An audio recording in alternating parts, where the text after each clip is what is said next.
പിതാവിന്റെയും പുത്രന്റെയും പരിശുദ്ധാത്മാവിന്റെയും നാമത്തിൽ ആമേൻ.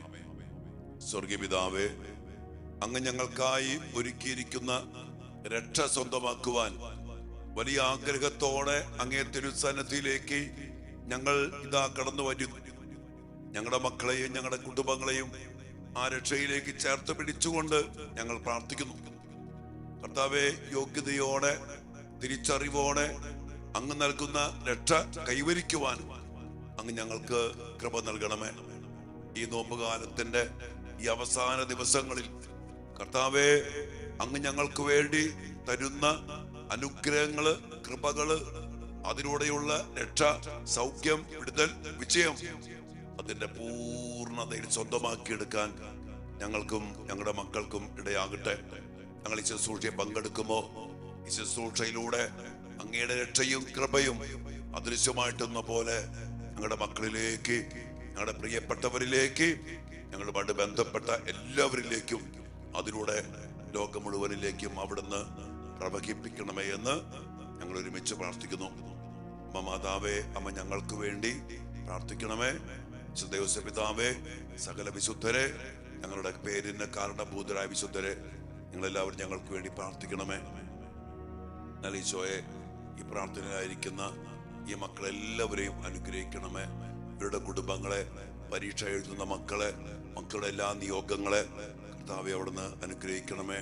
ഇവരുടെ കുടുംബത്തിൽ സമാധാനം ഉണ്ടാകട്ടെ, ശരീരങ്ങൾക്ക് സൗഖ്യം ഉണ്ടാകട്ടെ, സാമ്പത്തിക മേഖലകൾ അനുഗ്രഹിക്കപ്പെടട്ടെ, എല്ലാ തടസ്സങ്ങളും നീങ്ങിപ്പോകട്ടെ, എല്ലാ കെട്ടുകളും അഴിയട്ടെ. അങ്ങയുടെ നാമത്തിൽ പ്രാർത്ഥിക്കുന്നു, ഇപ്പോഴും എപ്പോഴും എന്നേക്കും ആമേൻ. പ്രിയപ്പെട്ട ദൈവമക്കളെ, ഇന്ന് നമ്മൾ രക്ഷാകര പദ്ധതിയുടെ ആഴങ്ങളിലേക്ക് കടന്നു വരുമ്പോൾ ദൈവം മനുഷ്യനെ സൃഷ്ടിച്ചത്, സൃഷ്ടികർമ്മം മുതൽ കുറച്ച് കാര്യങ്ങൾ നമ്മൾ ധ്യാനിക്കുകയാണ്. ദൈവത്തിന്റെ സകല പ്രവൃത്തികളും ഒക്കെ അനുസ്മരിച്ചുകൊണ്ട് ദൈവം നൽകിയ ദാനങ്ങളെ എല്ലാം അനുഭവിച്ചുകൊണ്ട് വേണം നമ്മൾ ഈ ദിവസങ്ങളിൽ കർത്താവിന്റെ രക്ഷയിലേക്കും ഈശോയിലേക്കൊക്കെ കടന്നു വരാൻ. നമുക്കറിയാം, ദൈവം ഉണ്ടാകട്ടെ എന്ന് പറഞ്ഞ് എല്ലാറ്റിനെയും സൃഷ്ടിച്ചു. എന്നാൽ മനുഷ്യനെ സൃഷ്ടിച്ചപ്പോ ദൈവം എന്താ പറഞ്ഞേ?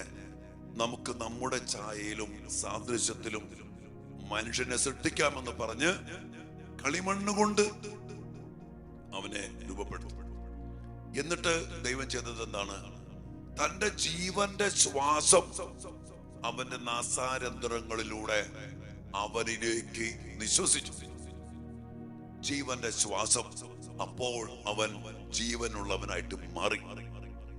മനുഷ്യൻ ജീവനുള്ളവനായിട്ട് മാറിയത് എപ്പോഴാണ്? ദൈവത്തിന്റെ ജീവന്റെ ശ്വാസം, ജീവൻ. ഇനി ജീവൻ എന്ന് പറഞ്ഞാൽ എന്താണ്? ഈശോ യോഹന്നാന്റെ സുവിശേഷം 14-ാം അധ്യായത്തില് 5-ാമത്തെ ആ വചനത്തിൽ പറയുന്നുണ്ട്, ഞാനാണ് വഴി, ഞാനാണ് സത്യം, ഞാനാണ് ജീവൻ എന്ന് പറഞ്ഞാൽ ദൈവം ഈശോയെ തന്നുകൊണ്ടാണ്, ഈശോയാകുന്ന ജീവനെ നമ്മിലേക്ക് നിറച്ചുകൊണ്ടാണ് ഈശോ ദൈവം നമുക്ക് ജീവൻ നൽകി. ആ ജീവനിൽ നാം നിലനിൽക്കണം. ആ ദൈവിക ചൈതന്യം, ദൈവിക കൃപ, അതാണ് ഈശോ പറഞ്ഞ യോഹന്നാൻ 10:10 എന്താ പറഞ്ഞ ഈശോ? ഞാൻ വന്നിരിക്കുന്നത് നിങ്ങൾക്ക് ജീവൻ ഉണ്ടാകുവാനും അത് സമർത്ഥമായിട്ടുണ്ടാകാനും വേണ്ടിയാണ്. എന്റെ മക്കളെ, ജീവൻ എന്നുള്ളത് നമ്മുടെ അടിസ്ഥാനമാണ്. കാരണം ജീവനില്ലാത്ത ഒന്ന് എന്ത് സംഭവം നമുക്കറിയാം. ഒരു ജീവിയുടെ ജീവൻ പോയി, നമ്മുടെ ജീവൻ പോയി, പിന്നെ നമ്മൾ വെറും ശവമാണ്. അത് പതുക്കെ നശിക്കാൻ തുടങ്ങും, അഴിയാൻ തുടങ്ങും, ചെയ്യാൻ തുടങ്ങും, ദുർഗന്ധം വമിക്കാൻ തുടങ്ങും, അത് അഴിഞ്ഞില്ലാണ്ടാകും, ഉണങ്ങിപ്പോകും. അങ്ങനെ പല പല നാശങ്ങളിലേക്ക് നയിക്കും. അതുകൊണ്ട് ഈശോയെ നമുക്ക് കൂടിയേ തീരൂ. ജീവൻ വേണോ? ഈശോയെ നമുക്ക് കൂടിയേ തീരൂ. ഇനി നമ്മളൊന്ന് കാണാം. ആ ജീവനിൽ നിറയപ്പെട്ട് മനുഷ്യൻ ജീവിച്ചപ്പോ അവർ തമ്മിൽ എന്ത് സന്തോഷം, എന്ത് വിശുദ്ധി, ഒരു ആസക്തിയില്ല, ഒരു വഴക്കില്ല, പ്രകൃതി പോലും അവരോട് അനുരൂപപ്പെട്ട് കഴിയുന്നു. ഒരു മുള്ളില്ല, ഒരു എതിർപ്പില്ല, ദൈവം കൂടെയുണ്ട്, സമാധാനം, കുടുംബജീവിതത്തിന് സമാധാനം, സന്തോഷം, എല്ലാം കൊണ്ടും ഈ ജീവൻ നിറഞ്ഞു നിന്നപ്പോ, അതാണ് മക്കളെ, രക്ഷപ്പെടണോ? ഞാൻ കണ്ടില്ലേ, അവനിൽ വിശ്വസിക്കുന്ന ഏതൊരു നശിച്ചു പോകാതെ രക്ഷപ്പെടാൻ വേണ്ടി പിതാവായ ദൈവം വീണ്ടും ഈശോയെ തരികയാണ്. നാളേക്കൊക്കെ ഈ ദിവസങ്ങൾ വരും. അപ്പൊ അതുകൊണ്ട് ഈ ജീവൻ നമുക്ക് കൂടിയേ തീരൂ. എങ്കിൽ ഈശോ നമ്മിൽ ഉണ്ടായേ പറ്റൂ. ആ ജീവനിൽ നിലനിന്നാല് എന്റെ പ്രിയപ്പെട്ട മക്കളെ, യേശുവിനെ സ്വന്തമാക്കി യേശുവിനെ നഷ്ടപ്പെടാതെ ജീവിച്ചാൽ, ഈശോയെ സ്വന്തമാക്കിയാൽ നമ്മൾ ജീവനിൽ നിൽക്കും. ആ ജീവൻ ഉണ്ടെങ്കിൽ എല്ലാം കുടുംബജീവിതം, സാമ്പത്തിക മേഖല, ജോലി മേഖല, മക്കളുടെ സ്വഭാവം, പഠനം, എല്ലാം വിശുദ്ധി, എല്ലാത്തിലും ഭയങ്കരമായ വളർച്ച, ജീവന്റെ സമൃദ്ധി അത് നമുക്ക് ഈശോ തരും. അതുകൊണ്ട് പ്രിയപ്പെട്ട മക്കളെ, ഇന്ന് നമ്മൾ ചിന്തിക്കുന്ന വലിയൊരു മേഖല ജീവനാകുന്ന യേശുവിനെ തന്നുകൊണ്ടാണ് ദൈവം നമുക്ക് ജീവൻ തന്നത്. നാളെ നമ്മൾ കാണും ആ ജീവൻ നഷ്ടപ്പെട്ടു പോകുന്ന മേഖല. ഇനി ഈ ജീവനില് നിലനിൽക്കണമെങ്കിൽ നമ്മൾ ചെയ്യേണ്ട ചില കാര്യങ്ങളുണ്ട്. അത് ദൈവം പറഞ്ഞുണ്ട്, ഇതെല്ലാം മനസ്സിലാക്കണം. പക്ഷെ ഇന്ന് നമ്മൾ ചിന്തിക്കുന്ന വിഷയം ജീവൻ. യേശു നമുക്ക് നൽകപ്പെട്ടു, ജീവനാൽ നമ്മൾ നിറയപ്പെട്ടു, നമ്മൾ ജീവനുള്ളവരായിട്ട് മാറി. ഈശോ ഇല്ലാണ്ട് നമുക്ക് ജീവിക്കാൻ പറ്റില്ല. യേശുവാണ് ജീവൻ. ആ ജീവൻ നഷ്ടപ്പെട്ടാൽ നമുക്ക് സംഭവിക്കുന്ന ദുരന്തങ്ങൾ ഏറെയാണ്. ജീവൻ നഷ്ടപ്പെടാതിരിക്കാൻ നമ്മൾ ചെയ്യേണ്ട കാര്യങ്ങളുണ്ട്.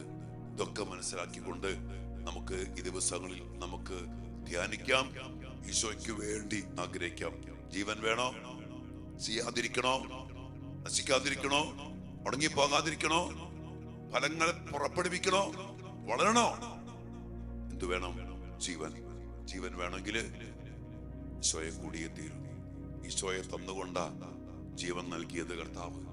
ആ ഈശോയെ സ്വന്തമാക്കാതെ ഒരിക്കലും ഒരുവനും യഥാർത്ഥമായ ദൈവമക്കളുടെ ദൈവിക ജീവന്റെ ഫലം പുറപ്പെടുവിക്കാനോ രക്ഷപ്പെടാനോ കഴിയത്തില്ല.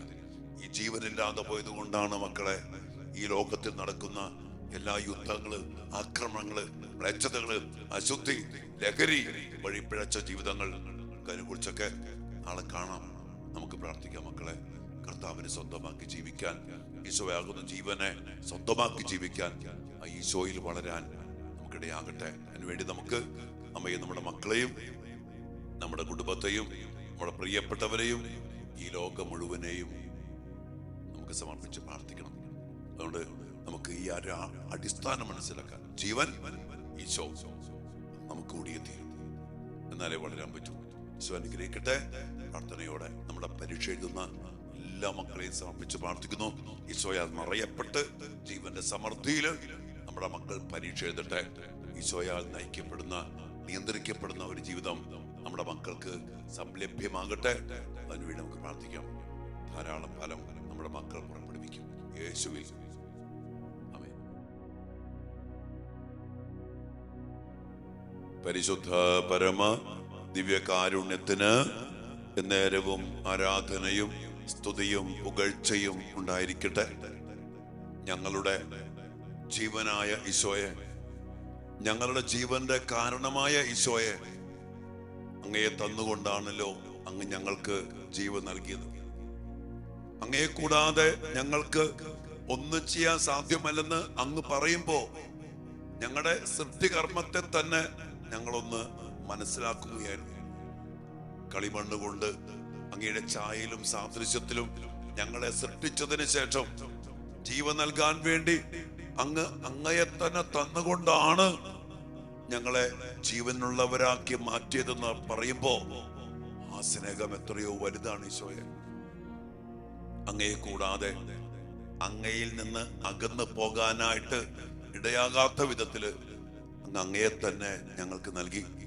ആ സ്നേഹത്തിലേക്ക്, ആ കരുണയിലേക്ക് ഞങ്ങളെ തന്നെ സമർപ്പിക്കേണ്ടതുണ്ട്. അങ്ങയെ അനുസരിച്ച് ജീവൻ നഷ്ടപ്പെട്ടു പോകാതെ ജീവിക്കണം. അതൊക്കെ ഞങ്ങൾ ഈ ദിവസങ്ങളിൽ അറിയട്ടെ, മനസ്സിലാക്കട്ടെ. കർത്താവേ, ഇന്ന് ഞങ്ങള് മനസ്സിലാക്കി ഞങ്ങള് അങ്ങയാൽ നിറയപ്പെട്ട ജീവനിൽ ജീവിക്കേണ്ടവരാണെന്നുള്ള സത്യം ഞങ്ങളുടെ മക്കളെ സമർപ്പിക്കുന്നു, ഞങ്ങളുടെ കുടുംബാംഗങ്ങളെ സമർപ്പിക്കുന്നു. അങ്ങില്ലാതെ ജീവിക്കുന്ന മക്കള് കുദാശ സ്വീകരിക്കത്തില്ല. അങ്ങ് പറഞ്ഞില്ലേ യോഹന്നാന്റെ സുവിശേഷം 6:53, എന്റെ ശരീരം സത്യം സത്യമായിട്ടും ഞാൻ നിങ്ങളോട് പറയുന്നു, നിങ്ങൾ മനുഷ്യപുത്രന്റെ ശരീരം ഭക്ഷിക്കുകയും അവന്റെ രക്തം പാനം ചെയ്യുകയും ചെയ്യുന്നില്ലെങ്കിൽ നിങ്ങൾക്ക് ജീവൻ ഉണ്ടാകത്തില്ലെന്ന് അങ്ങ് പറഞ്ഞു. അങ്ങയെ സ്വീകരിക്കണം, അങ്ങയുടെ തിരുശരീരവും തിരുരക്തവും സ്വീകരിക്കണം. ദിവ്യകാരുണ്യമായ അങ്ങയെ സ്വീകരിക്കാതെ അങ്ങ് രണ്ട് സത്യം ചെയ്താണല്ലോ പറഞ്ഞ് നിങ്ങൾക്ക് ജീവൻ ഉണ്ടായിരിക്കത്തില്ല. ഞങ്ങൾക്ക് പറ്റിയ ദുരന്തം, ഞങ്ങളുടെ മക്കൾ നശിച്ചു പോകാനുള്ള കാരണം ഞങ്ങളുടെ കുടുംബാംഗങ്ങള്, ജീവിത പങ്കാളി, മക്കള്, മാതാപിതാക്കള്, മരുമക്കള്, ഞങ്ങളുടെ അമ്മായിപ്പൻ, അമ്മായിമ്മ, ഞങ്ങളുടെ മനുഷ്യവർഗം മുഴുവനും നശിച്ചു പോകാനുള്ള കാരണം കർത്താവെ അങ്ങയെ സ്വീകരിക്കാൻ പറ്റാതെ പോയതുകൊണ്ടാ, മടി കാണിച്ചത് കൊണ്ടാ, അങ്ങയിൽ നിന്നകന്നു പോയതുകൊണ്ടാ. ഒരിക്കൽ കൂടി ഞങ്ങളുടെ മക്കളെ സമർപ്പിക്കുന്നു. അങ്ങേ വിട്ടുപോയ മക്കള്, അങ്ങേ വിട്ടുപോയ പ്രിയപ്പെട്ടവര്, അങ്ങേ വിട്ടുപോയ ഞങ്ങളുടെ കുടുംബങ്ങള്, അങ്ങേ വിട്ടുപോയ സഭ, അങ്ങേ വിട്ടുപോയ പുരോഹിതര്, സന്യസ്തര്, എല്ലാവരെയും സമർപ്പിക്കുന്നു. കർത്താവെ, വീണ്ടും അങ്ങയെ സ്വന്തമാക്കി നശിക്കാതിരിക്കാൻ, രക്ഷ പ്രാപിക്കണമെങ്കിൽ, നശിച്ചു പോകാതിരിക്കണമെങ്കിൽ അങ്ങയെ തന്നു ഞങ്ങൾ സ്വീകരിക്കണം. ഈ വലിയ അഭിഷേകത്തിന് വേണ്ടി ഞങ്ങൾ പ്രാർത്ഥിക്കുന്നു. നമുക്കൊരു നിമിഷം നമ്മുടെ മക്കളെയും നമ്മുടെ കുടുംബത്തെയും ഈശോയ്ക്ക് വേണ്ടി ആഗ്രഹിക്കുന്ന മക്കളാക്കി കർത്താവെ അങ്ങയിൽ ഉറപ്പിക്കണമേ എന്ന് പ്രാർത്ഥിച്ചുകൊണ്ട് നമുക്ക് കർത്താവിന്റെ ആശീർവാദം സ്വീകരിക്കാം. ഈശോയാൽ നയിക്കപ്പെടുന്ന മക്കൾ, ഈശോയാൽ നിയന്ത്രിക്കപ്പെടുന്ന കുടുംബം, ഈശോയാൽ നയിക്കപ്പെടുന്ന ജോലി. ഈശോ ഉണ്ടെങ്കിൽ ജീവനുണ്ട്, ജോലി വളരും. ഈശോ ഉണ്ടെങ്കിൽ ബിസിനസ് വളരും. ഈശോ ഉണ്ടെങ്കിൽ മക്കൾ വളരും, ജീവനുള്ളത് വളരും, യേശുവുള്ളത് വളരും, രക്ഷ പ്രാപിക്കും. നമുക്ക് പ്രാർത്ഥിക്കാം മക്കളെ.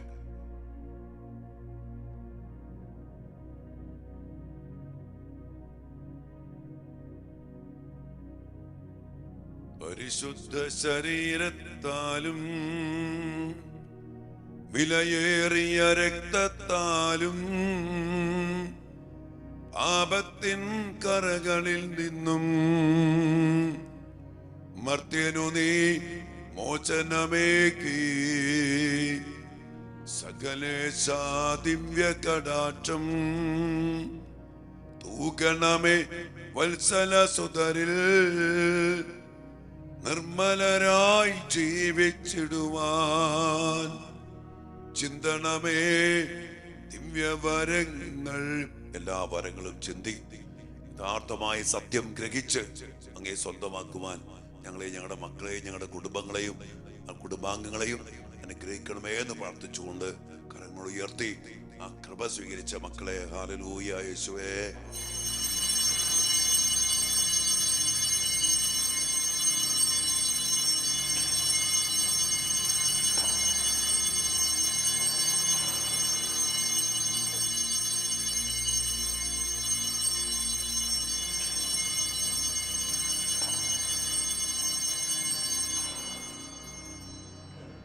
പരിശുദ്ധ പരമ ദിവ്യകാരുണ്യ ഈശോയ്ക്ക് നേരവും ആരാധനയും സ്തുതിയും പുകഴ്ചയും ഉണ്ടായിരിക്കട്ടെ.